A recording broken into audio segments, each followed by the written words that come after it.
Ah, não te preocupa, porque se você tá aí no seu trabalho, no seu emprego, sendo humilhado, meu irmão, fique tranquilo, porque os humilhados serão exaltados. Ah, meu irmão, a Bíblia diz que os humilhados serão exaltados. Mentira, mentira, mentira, mentira, mentira. Mas, irmão, o que é isso, rapaz? Você tá dizendo que eu tô mentindo? A Bíblia diz isso. Eu estudei teologia, rapaz. Eu passei anos fora ali em Israel, eu tenho mestrado. Eu sei que a Bíblia diz isso. Não, irmão. A Bíblia não diz isso, não. Se você tá curioso, então bora comigo aprender mais sobre esse assunto e esclarecer aqui algumas coisas sobre esse texto bíblico. Eu sou Jason Adrian e o GL2 já está no ar.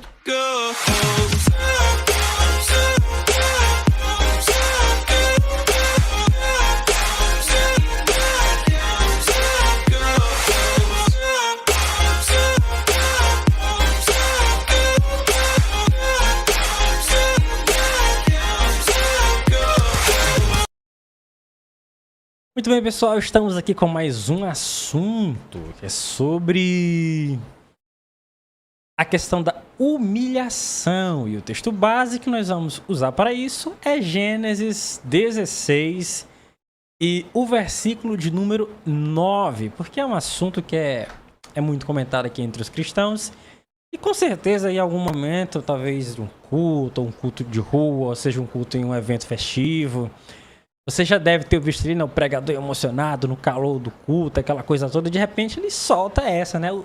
A Bíblia diz, meu irmão, que os humilhados serão exaltados. Então, bora conferir direito essa história aí. Vamos ver se realmente a Bíblia diz que os humilhados serão exaltados. E nós temos aqui uma breve introdução. E o tema de hoje é a humildade e a exaltação. E com base nesse tema, nós iremos tratar sobre a questão da humilhação e o ato de se humilhar. Que é o que muitos falam, né? Que é o que a Bíblia diz, que todos aqueles que serão humilhados, estes serão exaltados. Então vamos realmente ver se é isso que a Bíblia nos diz. A humildade é um tema recorrente nas Escrituras e sua importância para a vida cristã é inegável. Esta apresentação explora o significado da humildade, a diferença entre ser humilhado e se humilhar, e a promessa de exaltação para aqueles que se humilham. Tá pegando aí, rapaz. Pega esse negócio direito. Rapaz, te interessa, que nem diz aí meu pastor Ribamar. Então, a promessa do Senhor, ela não é para aqueles que são humilhados, mas ela foca principalmente naqueles que se humilham. Qual o significado da humildade? Humildade não é sinônimo de inferioridade. Ser humilde é reconhecer o nosso lugar diante de Deus e também dos outros, entendendo que somos dependentes dele e necessitamos de sua graça. Ou seja, não é porque você é humilde que você vai se sentir inferior a determinadas pessoas. Não é porque você está demonstrando ali em uma certa situação essa humildade, isso significa dizer que você vai ser inferior àquela pessoa que você está submetendo essa submissão de humildade. Ou seja, não confunda o ato de você se humilhar no que se diz respeito a ser humilde com o sinônimo de inferioridade, como se estivesse ali circulando um complexo de inferioridade diante de algumas pessoas ou de uma pessoa. Então, ser humilde não significa dizer que você é inferior, que você é menos importante, ou que aquela outra pessoa é mais importante do que você, vale mais do que você, né? E diante de Deus nós sabemos que todos nós temos o mesmo valor. Reconhecimento da dependência. A humildade reconhece que somos dependentes de Deus em todas as áreas da vida, ou seja, ela financeira, seja ela amorosa, seja ela familiar, social, todas as áreas da nossa vida, nós somos dependentes de Deus.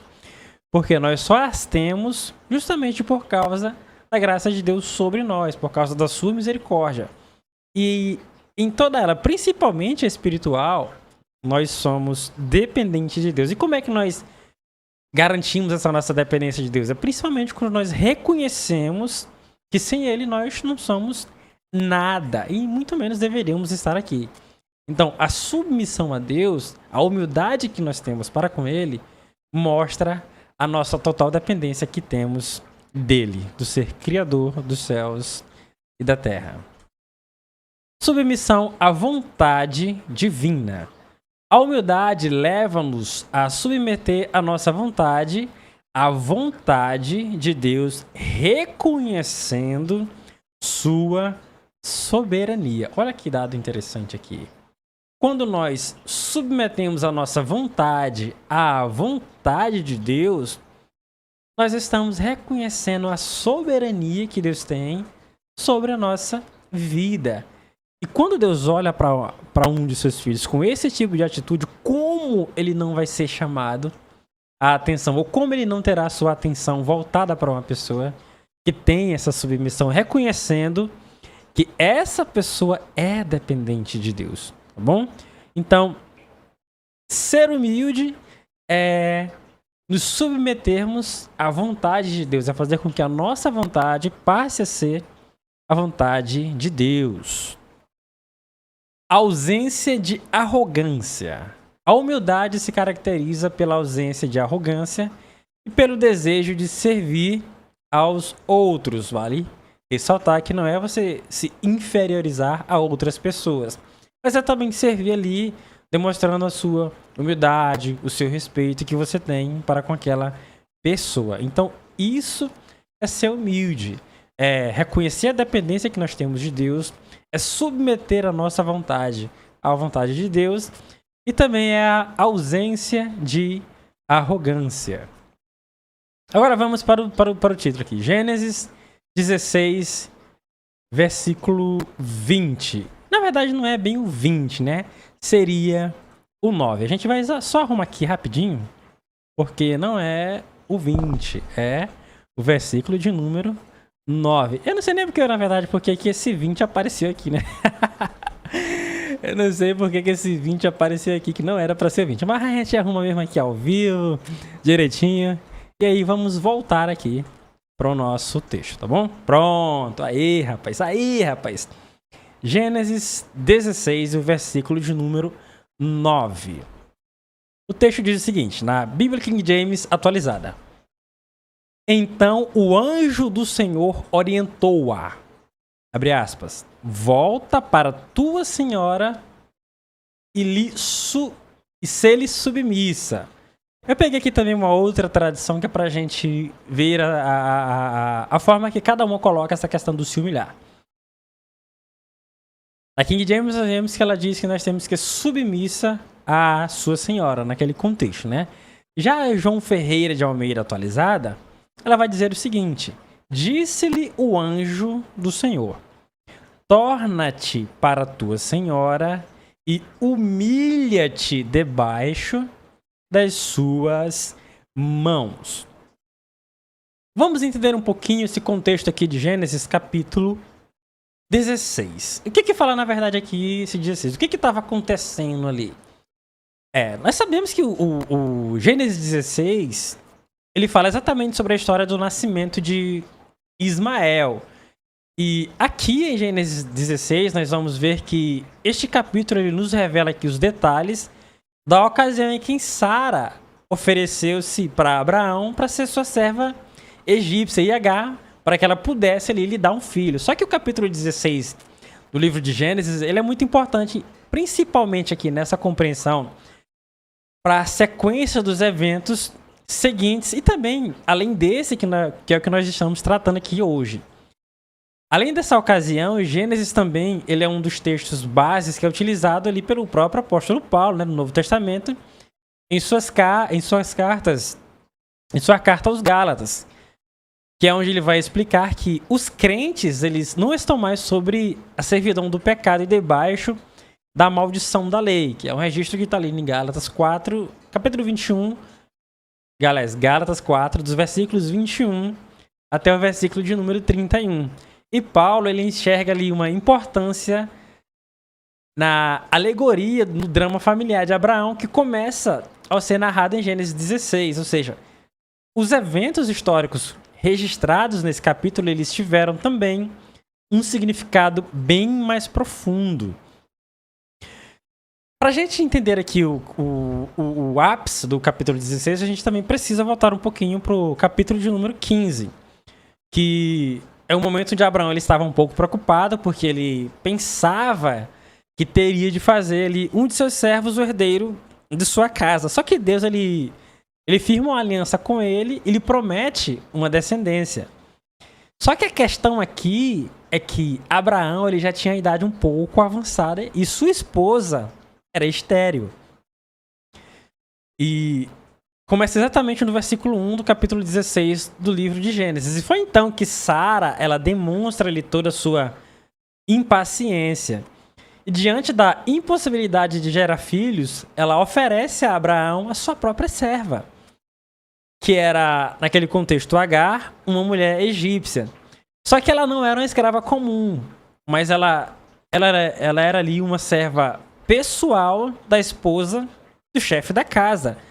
Então, é possível dizer que Agar, ela estava como Eliezer estava para Abraão, ou seja, Agar estava para Sara da mesma forma que Eliezer estava ali também para Abraão.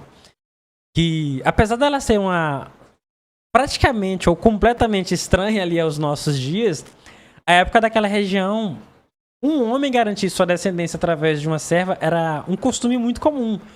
Inclusive, esse costume ele é atestado no conjunto de Hammurabi, mas o filho gerado da escrava era considerado pertencente à esposa legítima. Esse registro você vai ver ali no versículo de número 2.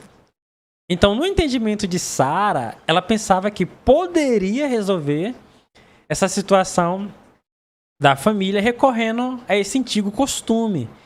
Mas Deus ele já havia prometido a Abraão uma grande descendência, ou seja, isso significa que Sara ela agiu de forma inconsciente, como se Deus precisasse da sua ajuda para cumprir a promessa que ele havia prometido para Abraão. Então ela tentou cumprir a aliança de Deus com Abraão através do seu próprio plano. Mas, definitivamente, o plano de Sara teria sérias consequências. De fato, Agar ela conseguiu ele conceber do esposo de Sara, mas imediatamente também teve uma origem, deu ali a origem, na verdade, a uma rivalidade dentro da própria casa de Abraão que se estendeu ao longo de toda a história. Em Gênesis 16, ele diz que assim que Agar percebeu que havia concebido de Abraão, ela desprezou Sara. Então, a gravidade da atitude de Agar, ela é enfatizada principalmente pelo escritor de Gênesis.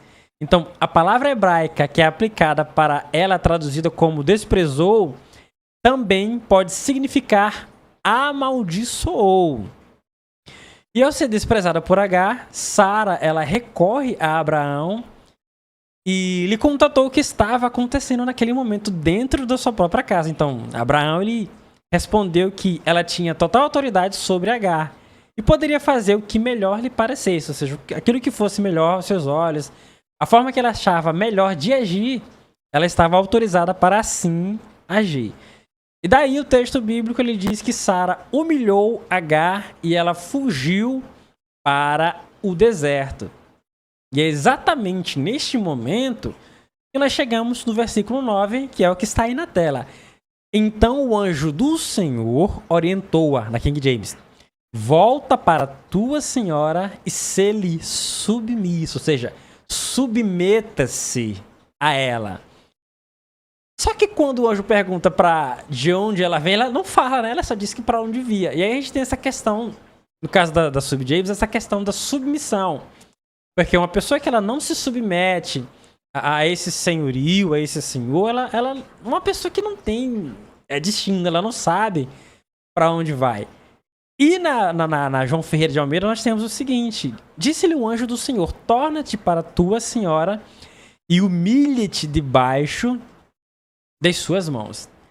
Aí pode ser que ela diz, né? Não, mas como é que o Senhor está pedindo para eu voltar pro lugar onde eu fui humilhada? Lá ela me humilhou. E como a própria palavra hebraica nos diz, a palavra que é utilizada aqui também para humilhar, ela pode também significar amaldiçoar. Ou seja, ela poderia exatamente dizer também, mas ali ela me amaldiçoou, ela me humilhou. Aí o anjo do Senhor pega e fala para ela, agora volta para lá e humilha-te. O que nós aprendemos aqui? Que o fato de você ser humilhado não significa dizer que você é humilde. Então volta para lá agora e se humilha. Submeta-se à sua senhora. Submeta-se à sua senhora. Porque é exatamente isso que a palavra do Senhor vai nos dizer. E é assim que Jesus fala: aquele que se humilha diante do meu Pai, o meu Pai o exaltará. Então você percebe a diferença nesse contexto? Que não é aqueles que são humilhados, mas sim aqueles que se humilham. Estes, sim, são aqueles que serão exaltados da parte do Senhor. Então, para ficar bem claro, não é aquele que é humilhado, e sim aquele que se humilha diante de Deus. Ser humilhado versus se humilhar. Ser humilhado. Ser humilhado é algo que nos acontece, algo externo que pode causar sofrimento. Ou seja, o caso que nós vemos ali em Gênesis 16. Se humilhar é uma escolha consciente, uma decisão de reconhecer a nossa dependência de Deus. Foi isso que o anjo falou para ela. Agora vá, torna-te a tua senhora e se-lhe submissa. Ou seja, basicamente o que nós temos que fazer com Deus: se apresente-se diante de Deus e se submeta a Ele, se submeta ao senhorio de Deus, que por meio dessas atitudes, dessas suas ações, você será exaltado. A palavra do Senhor também nos diz, né? Humilhai-vos, pois, debaixo da potente mão de Deus, para que a seu tempo Ele vos exalte. Está ali na carta de 1 Pedro. Ser humilhado. Algo que nos acontece, é causado por fatores externos. Pode gerar sofrimento e também sentimentos negativos. Já se humilhar é uma escolha consciente de reconhecer a nossa dependência de Deus. É um ato de fé e submissão à vontade divina. Os que se humilham serão exaltados. A promessa de exaltação para aqueles que se humilham é um princípio fundamental da fé cristã. Deus exalta os humildes, pois ele se agrada daqueles que reconhecem sua soberania e sua graça. Deus resiste ao soberbo. Deus se opõe aos orgulhosos, mas concede graça aos humildes. Aqui é interessante que a gente pode até lembrar ali de um fato que aconteceu no Antigo Testamento, que é o caso de Naamã, que para ele receber a cura da sua doença, da sua lepra, ele tinha que quebrar literalmente o seu orgulho. E Deus, ele se opõe aos orgulhosos. O pessoal geralmente sempre alegoriza, né? Dizendo que o primeiro mergulho significa não sei o quê, o segundo mergulho significa isso. Não, isso aí não tem nada a ver. Ele simplesmente deu os 6 mergulhos e cada um ali significava exatamente o mergulho que ele tinha que fazer. Só que o que ele tinha ouvido a promessa de Deus para receber a sua cura ali do profeta era que ele precisava mergulhar 7 vezes. E pode ser, claro, agora aqui é uma coisa que a gente pode aceitar, né? Pode ser que no 7º mergulho ele pudesse ter ficado ali um pouco triste. Rapaz, eu já dei Eu já dei 6 mergulhos e nada me aconteceu, mas eu vou dar agora esse 7º porque eu quero ver realmente o que vai acontecer. E ele literalmente ele se desfez de toda a sua honra, de toda a sua glória, de toda aquela questão de ser o rei daquele momento, né? E deu o 7º mergulho. E assim que ele deu esse 7º mergulho, a promessa de Deus aconteceu da forma que o profeta havia lhe falado. Então a pele dele voltou como pele de criança, limpa e pura. Por quê? Porque ele quebrou o seu orgulho. Basicamente se humilhou. E essa atitude fez com que Deus tivesse uma contra-atitude para abençoá-lo. Olha que coisa maravilhosa. Então, se humilhar-se a Deus, a vontade de Deus, vai ser sempre a melhor decisão que nós podemos tomar nas nossas vidas. Confiar que Deus, ele é Deus para fazer, da mesma forma que ele também é Deus para não fazer. Isso não significa dizer que porque ele não fez é que eu vou deixar de me humilhar. Talvez isso era algo que o Senhor está preparando não para aquele momento, mas para um momento futuro. Ou seja, Deus pode te dar uma coisa muito maior do que aquilo que você está pretendendo receber. O humilde será exaltado. Deus exalta os humildes e humilha os soberbos. Olha aí, hein? Lucas, capítulo 14, versículo 11. E o primeiro subtópico, você pode encontrar aí um registro na primeira carta de Pedro, capítulo 5, versículo também de número 5. A graça para os humildes. A graça de Deus é para os humildes. Isso quer dizer que é só os humildes que recebem a graça de Deus? Não. Claro que não. A graça de Deus, ela está sobre todas as pessoas da humanidade, seja ela humilde ou não. Mas ela tem um efeito especial para aqueles que são humildes perante o Senhor, para aqueles que se humilham diante de Deus. Então, essa graça divina, de forma especial, ela vem exatamente para os humildes. E aí você tem um registro em Tiago, capítulo 4, e o versículo de número 6. Exemplos bíblicos de humildade. As escrituras estão repletas de exemplos de pessoas humildes que foram exaltadas por Deus. Jesus, o próprio Deus, se humilhou, assumindo a forma humana e se sacrificando por nós. Jesus, um exemplo, se humilhou, assumindo a forma humana e se sacrificou por nós. É um texto bem conhecido de Filipenses 2, versículos do 5 ao 8. Moisés recusou a honra de ser chamado de Deus e se humilhou diante de Deus. Êxodo, capítulo 3, versículos 13 e 14. Davi, um outro exemplo. Davi reconheceu sua fragilidade e se humilhou diante de Deus. Livro do Salmo 51. A importância da humildade na vida cristã. A humildade é essencial para a vida cristã, pois nos permite aproximar-nos de Deus e receber sua graça. A humildade nos ajuda a reconhecer nossa necessidade de Deus e a depender dele em todos os momentos da nossa vida, em toda a nossa caminhada, em todos os nossos passos. Relação com Deus. A humildade permite que nos aproximemos de Deus e recebamos sua graça. Servir aos outros. A humildade nos leva a servir aos outros. Reconhecemos que somos parte de um corpo. Lembra que lá atrás nós falamos que ser humilde, servir aos outros não significa dizer que nós somos inferiores.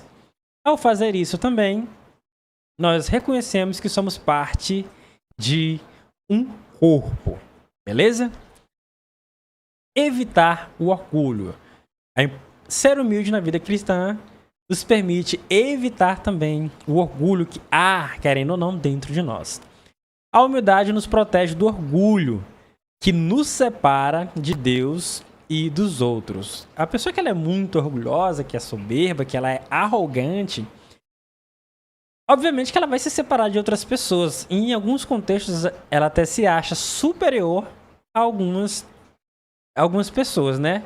E claro, ela também nos distancia de Deus. Não é Deus que se separa, que se distancia de nós, mas somos nós que nos distanciamos de Deus por causa do nosso orgulho, por causa da nossa arrogância e principalmente por causa da nossa falta de humildade. Então, ser humilde evita que essas coisas venham a acontecer e isso nos aproxima cada vez mais do Senhor, nos aproxima cada vez mais de Deus. Cura do servo do centurião.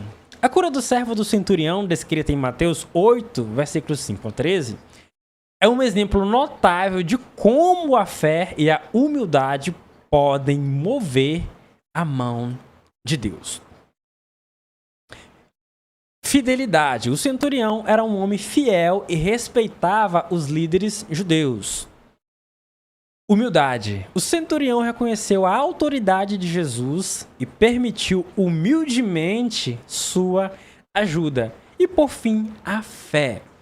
A fé do centurião era tão forte que ele acreditava que Jesus poderia curar seu servo mesmo estando distante, ou seja, se humilhar vai nos permitir conhecer e sermos fiéis, sermos humildes e também ter uma fé a ponto de fazer coisas grandiosas e milagrosas, intransponíveis acontecerem em nossa vida. Ou seja, todo esse sentimento ele transcende a compreensão humana, porque é exatamente o que vai fazer Deus realizar grandes milagres e feitos na nossa humilde vida.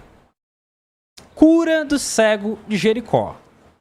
A cura do cego de Jericó, descrita em Lucas, capítulo 18, versículos 35 ao 43, demonstra o poder da fé e da persistência em buscar a cura de Deus.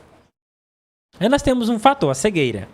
O cego de Jericó ele clamava por Jesus, demonstrando fé e esperança. Um dado bem interessante daquele acontecimento é que Jesus, quando ele vinha de Pérea ali, ele precisava passar juntamente com alguns discípulos para Jericó. E naquele momento, ele precisava passar por Jericó, que era, naquele contexto, naquele momento, né, na área geográfica, era o único caminho que dava acesso. Então, este cego, ele estava exatamente ali porque ele sabia que, primeiro, era o único lugar que dava acesso, naquele momento, para as pessoas passarem. E ele também sabia que Jesus ia passar por ali. Só que quando ele clama no primeiro momento, as pessoas o repreendem. E ele persiste. Ele poderia simplesmente se calar, né? Mas ele continuou persistindo. Não, eu vim atrás da minha cura. Eu sei que Jesus vai passar por aqui. Eu sei que Jesus tem poder para fazer isso. E eu vou clamar novamente. Só que nesse segundo momento que ele clama mais alto ainda. E principalmente reconhecendo ali durante o seu clamor que Jesus era filho de Davi, né? Quando ele fala filho de Davi, basicamente ele reconhece toda a descendência de Jesus. Ele sabia de quem Jesus descendia. E pelos feitos que ele havia feito naquele momento, ele conhecia muito Jesus, mesmo sendo cego. Ou seja, muitas pessoas ali que poderiam ver não conheciam Jesus como aquele cego, literalmente, o conhecia. Então, para uma pessoa que só ouvia falar de Jesus, ele tinha um conhecimento bem mais profundo do que pessoas que andavam e viam ocularmente, ou seja, pessoas que eram testemunha ocular daquilo que Jesus fazia durante o momento em que elas estavam presentes com ele. Então, mesmo sem ver, ele conhecia Jesus bem mais profundamente do que aquelas outras pessoas que o viam diariamente. Aí nós temos um outro fator, que esse já vi da parte de Jesus, que foi a compaixão do Senhor. Inclusive, ele clama por compaixão, né? Jesus, motivado por compaixão, concedeu a cura ao cego, que é exatamente o momento em que Jesus manda chamarem o cego de Jericó, Bartimeu, né? Para se aproximar dele, para exatamente liberar a palavra de cura. Ele pergunta: o que queres que eu te faça? E também é um texto bem conhecido, né? Que Jesus, já conhecendo ali a necessidade dele, pergunta: o que você quer que eu te faça? Claro, Jesus estava vendo e sabia, obviamente, que ele precisava ser curado. Mas por que Jesus pergunta para ele: o que queres que eu te faça? Porque Jesus, assim como Deus, ele precisa ouvir dos nossos lábios aquilo que nós precisamos da parte dele. Precisamos que ele faça a nossa vida. E quando nós fazemos isso para Jesus, nós estamos reconhecendo a dependência também que nós temos de Deus. Quando nós confessamos aquilo que está no nosso coração, aquilo que queremos, nós estamos demonstrando para Deus que nós somos em todo momento dependentes da sua graça. Então ele fala: mestre, eu queria ver, eu quero enxergar. E Jesus exatamente diz: vai, a tua fé te salvou. Vê, porque a tua fé te salvou. E aí, o último fator que nós temos é a fé. Aquele cego, ele acreditava que seria curado. Ele tinha fé suficiente para ver o milagre do Senhor acontecendo na vida dele. A fé do cego e a compaixão de Jesus demonstram a importância da busca pela cura divina. Olha aí.